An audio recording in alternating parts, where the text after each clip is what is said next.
अस्सलाम वालेकुम my dear students. जैसा कि आप जानते हैं कि हमने प्रीवियस लेक्चर में इंटर पार्ट 1 बुक 1 का chapter number 11 I have a dream पे बात की थी और उसको तफसील से हमने पढ़ा था और उसके तमाम जो इम्पोर्टेंट इवेंट्स, सिचुएशंस और वाक़यात थे सॉरी उस पर हमने एक जायज़ा लिया था उसका तफसीली। तो आज के लेक्चर में मैं आपके लिए इसी chapter I have a dream के शॉर्ट क्वेश्चंस लेके आया हूँ। तो आइए व्हाइट बोर्ड पे चलते हैं और इसके शॉर्ट क्वेश्चंस के आंसर उसकी डिटेल देखते हैं। जैसा कि आप व्हाइट बोर्ड पे देख सकते हैं, lesson number 11 I have a dream short questions. आइए हम चलते हैं अपने पहले क्वेश्चन की तरफ। हमारा सबसे पहला क्वेश्चन है, what was the cause of negroes discontent, यानी जो हबशी थे निग्रोस, उनके बेचैन होने की क्या वजह थी कि वो अमेरिका में रहते हुए बड़ी बेचैनी महसूस करते थे। इसके आंसर में मैंने कुछ पॉइंट्स मेंशन किए हैं। आए हम उन पॉइंट्स को देखते हैं। हमारे पास सबसे पहला पॉइंट है कि उनकी बेचैनी की पहली वजह थी ट्रीटेड एज अ स्लेव। उनको कालों को अमेरिका के अंदर गुलामों की तरह ट्रीट किया जाता था। उनके साथ बर्ताव और सलूक इंतहाई घटिया था, जिसकी वजह से वो काले बेचैन महसूस करते थे। सेकेंड पॉइंट में मैंने दिया है हेटेड एंड इग्नोर्ड, यानी उनकी बेचैनी, कालों की बेचैनी की वजह ये थी कि उनसे नफरत की जाती थी और उनको वसाइल की तकसीम में अक्सर व बेशतर नजरअंदाज किया जाता था। और इसका तीसरा पॉइंट मैंने लिखा है कि निग्रोस की बेचैनी की वजह का जो तीसरा पॉइंट इसके आंसर में आता है वो है बेसिक राइट्स। तो बेसिक राइट्स भी इनको दस्तयाब नहीं थे, यानी आज़ादी राय और वसाइल में भी इनका हिस्सा इनको नहीं दिया जाता था, इनको नज़रअंदाज किया जाता था, इनको उससे नफरत की जाती थी। जॉब अपॉर्चुनिटीज़ में और माशरे के दूसरे पहलुओं में भी इनके बेसिक राइट्स जो थे वो बेचारे इससे महरूम थे। ये था हमारा क्वेश्चन नंबर 1। अब हम चलते हैं क्वेश्चन नंबर 2 की तरफ। जैसे कि आप देख सकते हैं, क्वेश्चन नंबर 2 है, what are the qualities of the veterans of creative suffering. इसका क्या मतलब है, इसका क्या जवाब है?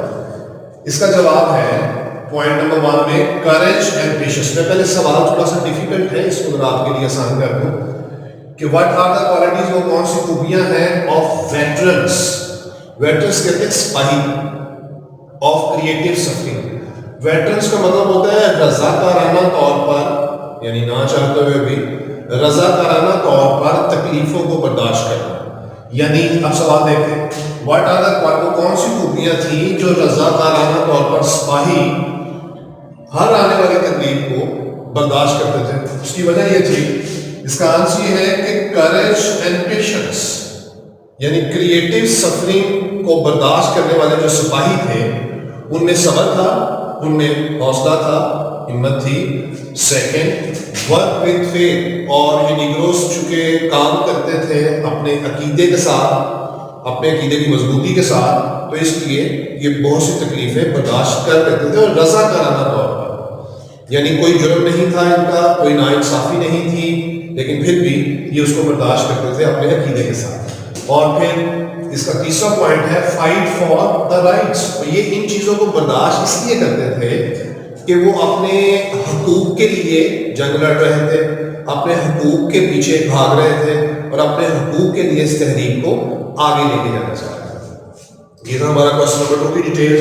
हमारे पास क्वेश्चन नंबर 3 है, what is the dream of Martin Luther King. Martin Luther King का ख्वाब क्या था? आइए देखते हैं।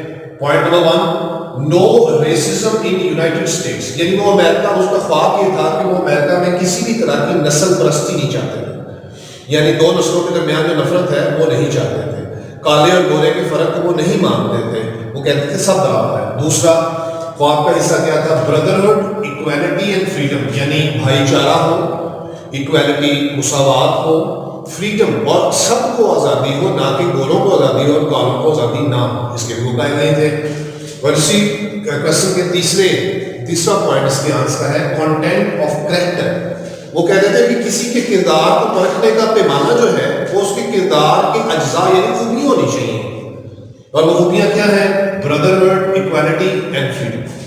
ये था इसका एक मुख्तसर आंसर। क्वेश्चन नंबर 4 की तरफ चलते हैं। क्वेश्चन नंबर 4 है what should be the faith of negroes. Negroes का क्या अकीदा होना चाहिए? इसके आंसर का पॉइंट नंबर 1 है अनअर्न्ड सफरिंग्स आर रिडम्प्टिव, यानी रजा का यानी जो गुनाह आपने नहीं किया और उसकी आप सजा भुगतते हैं तो वो आपके लिए निजात का बायस बन जाती है। सेकंड पॉइंट में इसमें जो मैंने दिया हुआ है वो है फेथ इन एबिलिटीज, यानी नीग्रोस का कीदा ये भी था कि वो ईमान रखें, कीदा रखें अपनी सलाहियत पर, अपनी सलाहियत पर यकीन रखें, तो फिर ही वो आगे अपनी तहरीक को कामयाब कर सकते हैं आज़ादी। Dear students, question number 5, what was the necessity of pleading the case of negroes freedom. इन कालों की आज़ादी के केस की वकालत करना कितना जरूरी था? नंबर 1, इसलिए जरूरी था कि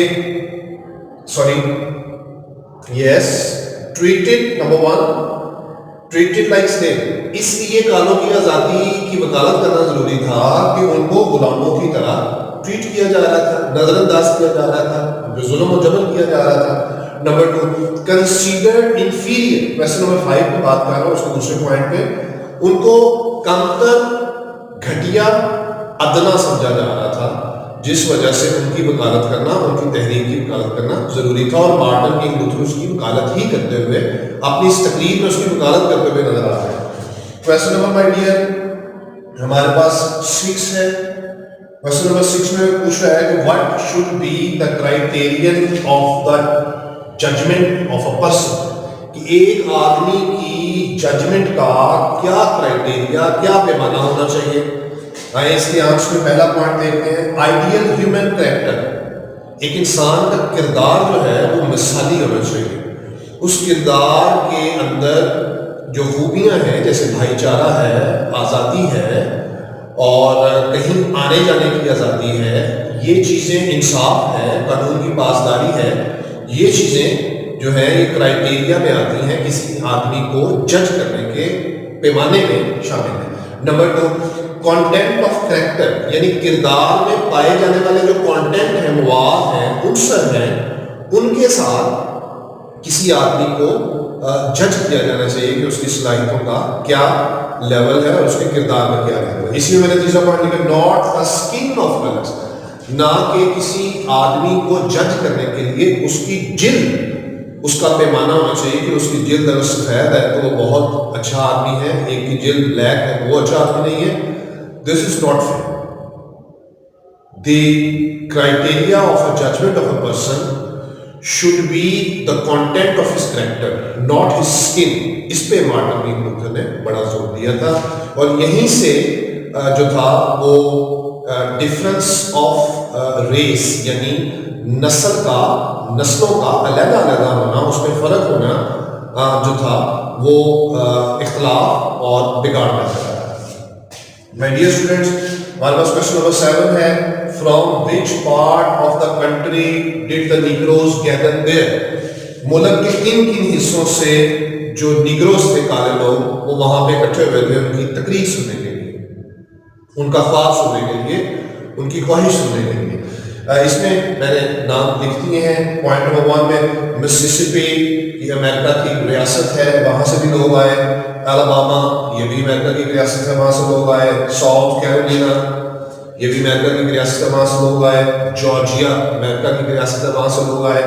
नॉर्दर्न सिटीज और शुमाली जो शहर थे अमेरिका के, वहाँ से भी बहुत से लोग इस तकरीर को सुनने के लिए मौजूद थे। तो माय डियर स्टूडेंट्स, ये आपके जो शॉर्ट क्वेश्चंस हैं, इसमें आप देख सकते हैं कि मैंने चंद क्वेश्चंस पे जो मोस्ट इम्पोर्टेंट हैं उस पे मार्क टिक कर दिया है। क्वेश्चन नंबर 1 बहुत इम्पोर्टेंट है, क्वेश्चन नंबर 2 बहुत इम्पोर्टेंट है, और क्वेश्चन नंबर हमारे पास है 6, ये भी बहुत इम्पोर्टेंट क्वेश्चन है। तो आए इन क्वेश्चंस का एक तफसीली जायजा और इसके आंस के पॉइंट्स को डिस्कस करने के बाद हम चलते हैं व्हाइट बोर्ड के उस कॉर्नर पे भी कुछ इंपॉर्टेंट है, वो भी आपसे शेयर करता हूँ। जैसे कि आप देख सकते हैं लाहौर बोर्ड, मुल्तान बोर्ड और सरगोदा बोर्ड में ये तीनों क्वेश्चंस जो मोस्ट इंपोर्टेंट हैं रिपीटेडली आए हैं। आप इनको खास तौर पर अच्छी तरह से तैयार करें और मैंने आपकी सहूलत के लिए यहाँ लिख भी दिए हैं important questions, question number 1, question number 2 और क्वेश्चन नंबर 6। आई होप कि आपको आज का लेक्चर पसंद आया होगा, इसको ज़रूर लाइक करें। और माय डियर स्टूडेंट्स, आज के लेक्चर में इतना काफ़ी था। इंशाल्लाह अगले लेक्चर में हम कुछ और इम्पोर्टेंट चीज़ें लाइक इसके सिनोनिम्स, इसके कुछ वर्ड्स मीनिंग और इसकी तफसील से आपको आगाह करेंगे।